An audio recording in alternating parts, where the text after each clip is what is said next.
Hello, welcome to Navigating to Success. I'm Jeff Carlton, certified focal point business and executive coach, and I'm really pleased to be joined by a fellow veteran today, Mr. Todd Stone, who's the president and CEO of Stone Group Architects out of Sioux Falls, South Dakota. So my second business out of South Dakota. Welcome, Todd. Thank you, Jeff. And so Stone Group Architects and started up quite a bit ago, about the time he got out of the military. Uh, Quite an impressive company, but I'm going to let Todd tell a story. So tell us about Stone Group and what you do, Todd. Yeah, I grew up here in South Dakota and went to the military for 3 years active duty, and then joined the Guard, and then went to the reserves, retired in the reserves in 2013. Went to architecture school at the same time, ended up getting a couple degrees from North Dakota State University, and started Stone Group after working for a couple firms. Not because I was disgruntled or anything, but I wanted to find a way to do things a little bit differently, right? Refreshing approach, so to speak. I had a grandfather and a father who were contractors, and they both said, once you can be an architect, one that actually knows something, right? And so it's it's always been in the back of my mind to be the sort of that common sense construction technical aspect of the business. I've learned to evolve from that, but yeah, I started Stone Group in 2012, basically to pursue a dream. Yeah, and I think it's important for people to know that your background, what you did in the service was you were Corps of Engineers and you did vertical construction. So you had actually been bending nails and cutting boards and understood what working from a bad set of plans looked like. Well, I So would say, yeah, I mean, it's more, I mean, when combat engineer, we did explosives and bridges and wire entanglements, things like that. So I got the combat side, and then evolved over to the construction side, which was more of how I grew up, right, in a construction family. Was able to teach that, helped write the AutoCAD course for the Army in '04, um, soils, surveying, AutoCAD, electrical, plumbing, vertical construction, masonry, all that stuff. Ended up teaching that stuff, and then that come very easy for me because of the fact of growing up around construction. right. So taking that skill set of hands-on and then turning it into, okay, now let's look at things from a refreshing perspective. Um, that's a very powerful combination. How big is Stone Group now? Currently 35 people, 5 office locations. We do have a club director out in Madison, Wisconsin. It's one of our niches, doing country club work, along with our VA healthcare work. Been doing VA healthcare for about 8 years now, and we're we're we've got a very good reputation in the VA healthcare network. That's a good thing to have. What so go back a little bit to the inspiration. You know, you work for other firms, there's no bad feelings. What sets you apart? What did you want to do different that a typical architectural firm may not do? Sure. And one of the reasons I became an architect is because my grandfather planted that thought with me when I was seventh grade or so. Um, and so I didn't even know what they did, and a lot of people still don't. Um, I was good at drawing. I was good at putting things together. I wanted to understand. I wanted to be like my dad and my grandpa. I wanted to be a contractor, right? And I realized I had a little bit more of a gift of being able to see things in a little different perspective than other people, and then communicating that on a set of drawings or on a piece of paper or whatever. Um, so I really just wanted to grow up in the construction industry and didn't realize that there was a lot of different ways I could do that. Well, you took a unique track. I certainly understand the unique part. Let's talk about the formation of your business back in 2012. So you've got this tremendous skill set, you've got this tremendous education. Um, that you put together, and you had a little bit of experience of using the muscle above the shoulders with your newfound architectural degree, and then your background, your skill set in actually working in the field. What what was it that you wanted to set yourself apart with that led you to form Stone Group? Yeah, I really just, it was focusing on the people. I mean, I had been on active duty with the military in 2011 and 2012, retired in 13. And that year that I was at Fort Bliss, Texas, it was kind of a year of clarity for me. Like, okay, you're about 41 years old. What do you want to do, with the rest of your life? And is this where you see your path, or is there something more you can aspire to? Um, so I had the time in the evenings to put a business plan together, and I had a lot of time to think about who we want to be and why. And it really just came down to our greatest asset, which is our people. And if you find the right people and they have the right attitude and they have the right work ethic and all those things that their good parenting provided for them, right? Um, the rest of Right. us can teach them anything else, right? So we hire for those attributes. We don't hire because they're good at AutoCAD or Revit, or because they're great designers. We hire for the right attitude, and then as a team, we do everything together, and we help elevate each other.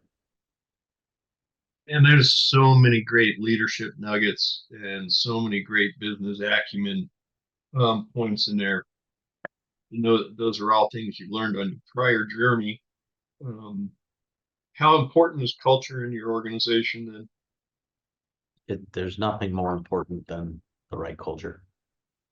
We've learned that. I would say when I first started this, um, there was a ton of things I had to learn, right? We learned a lot of lessons the hard way. Um, I'm extremely proud and happy and fulfilled as to where we are right now. I couldn't have asked for a better trajectory, and we're only, going vertical again at a 30% growth rate every year. So, it's a blessing to do what we do and to be surrounded by the people we have here. Yeah, that's with 30% a year. That's fantastic. Over 12 years. Um, Yeah, just over the last 3 years, have been that 30%. We've gone as high as 80 and as low as 10%, but we've never had less than a 10% growth every year. so, how much do you attribute to that, to the post-COVID uh, real estate boom that we're experiencing here in the Intermountain West? Um, Yeah, I would say 10%. It's not a huge amount. The VA healthcare system in general has changed because of COVID and the way things are done now for flexibility and air quality and design. Um, but I would say, if anything, it's hindered construction because of the fact that the cost, everything's gone extremely vertical in cost, and being able to manage and control. Yeah, you don't get as much for the same dollar as you did 5 years ago. no, you certainly don't. And it's between interest rates and building material costs, and then again, um, being in agrarian states, I guess. Um, that infrastructure isn't necessarily there for some of the out of state wish lists that I think some of your clientele may come to you with. Am I hitting that one on the head? Yeah, really, there's a perception issue that everybody has to get over, right? If you want to be, say, a university and you want to be a D1 NCAA competitor, right? You got to have certain facilities, you got to have all this, but I've got to go out of state to bring that in, right? And that is really not the truth. Um, Extremely talented people up here in the upper Midwest. Each state, it has people that are more than qualified. Um, and it comes back to the point of trying to keep good people in your state, instead of them leaving and going to Chicago or New York or LA or Dallas, right? So it's been a focus here in South Dakota for sure, is that workforce development. Yeah, I think that's common among Dakotas, Montana, Idaho, Eastern Washington, Wyoming. Um, is even if they get an out-of-state education to bring the talent back into the state. And then we said we were going to pull this thread a little bit before we started the recording about utilizing organic businesses that were nearby. Um, if not in your city, in the next county or in the next state. Um, that's pretty important to develop and grow that community. Yeah, I think to elaborate a little bit, we kind of look at that as a Midwest versus East or West Coast because of the fact that there's a Midwestern culture, there's a Midwestern work ethic, there's a Midwestern that actually is it's a touch point for people when they hire.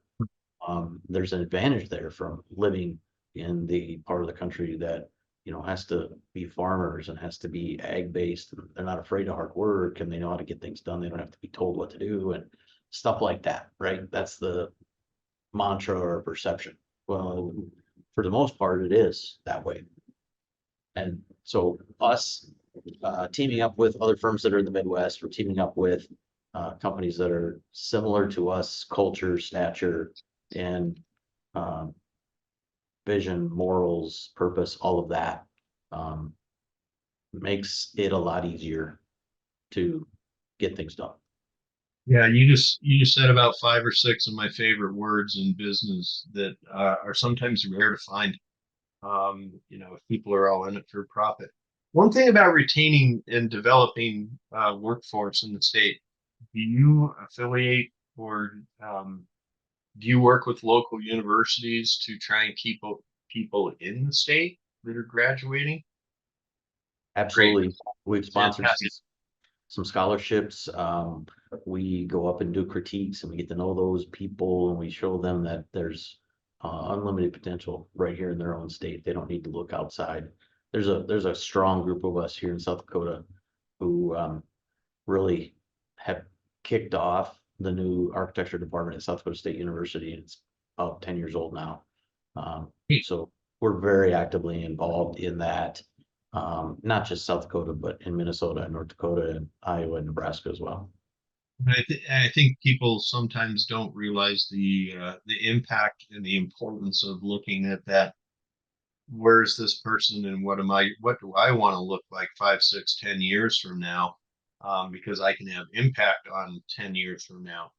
Um, having said that, I'll take you back as we start getting close to the end here.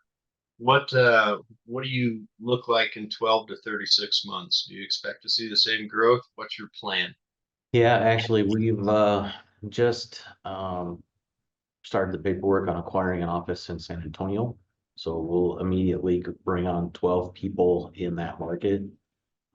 We have counterparts and healthcare planners and stuff that we use in Missouri, Kansas, and Arkansas. But we've gained a lot of work done in Texas, and having a local office there would just make a lot of sense right now, especially on the federal side, on the VA healthcare side. But yeah, it actually, that's my job, right? I'm the visionary for the company. So where do I see us in 5, 10, 15, and then how do we use our 3-year and our 1-year goals to help support, get us there?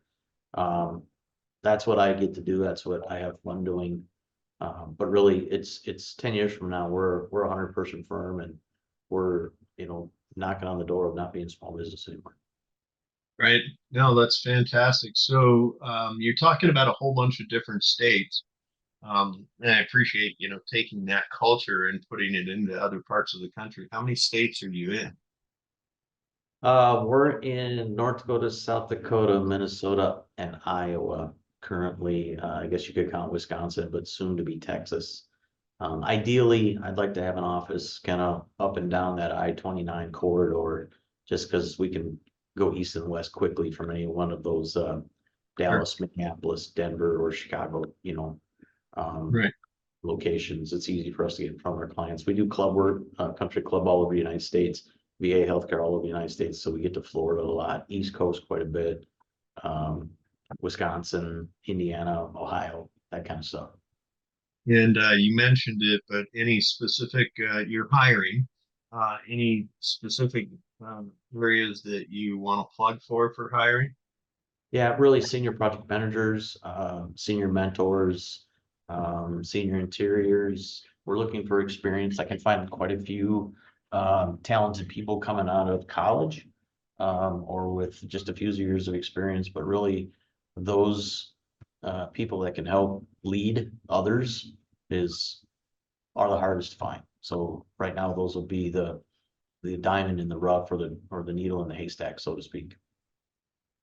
Right on. So as we hit the end, this is the question that pretty much everyone gets. What is if you think back to 2012, probably more towards 2013 at the end of your first year, beginning of your second year, what is a piece of advice you would give somebody that was thinking of starting their own company or was struggling in their first or second year? Uh, I think really if I were to list three things, maintain your focus, find out and identify internally who you want to be and why, and then stay on that course. Don't deviate from that. Um, Look at your metrics, have metrics to measure to make good decisions. Don't make assumptions, don't make emotional decisions, don't do any of that stuff. And then thirdly, you know, right person, right seat, right bus, go in the right direction is without a doubt the only way to run your business. Wise words. Much appreciated, sir. Well, Todd, thank you for joining me. I greatly appreciate your time. Well, thank you, Jeff. I appreciate the opportunity as well, and it's great to meet you. Yeah, great to meet you too. And for everybody watching, there was a lot of content in there, and we could have talked for an hour and a half about some of the leadership principles, strategic planning principles, um, and making sure that you have clarity on what your vision is and an accurate plan to execute successfully. Seems like we both might have heard that in a previous life a little bit, and it served you well, There's sir. exactly. There's a lot of stuff from the military that carries over in reference to backward planning and discipline and proper planning. And the other theme that's emerged lately, and I'll close on this, is that communities have to support each other and other businesses with their communities. If you're struggling, it may be as simple as asking for help. And if you get asked for help, hey, that 15 to 20 minutes sit down over a cup of coffee or a sandwich someday may save somebody's business that you want to have in your community. So, cooperate to graduate has been my theme this week. You guys take care of each other out there, and look forward to seeing you on the next episode of Navigating to Success. Uh, Thanks, Jeff. You have a great day, sir. You too.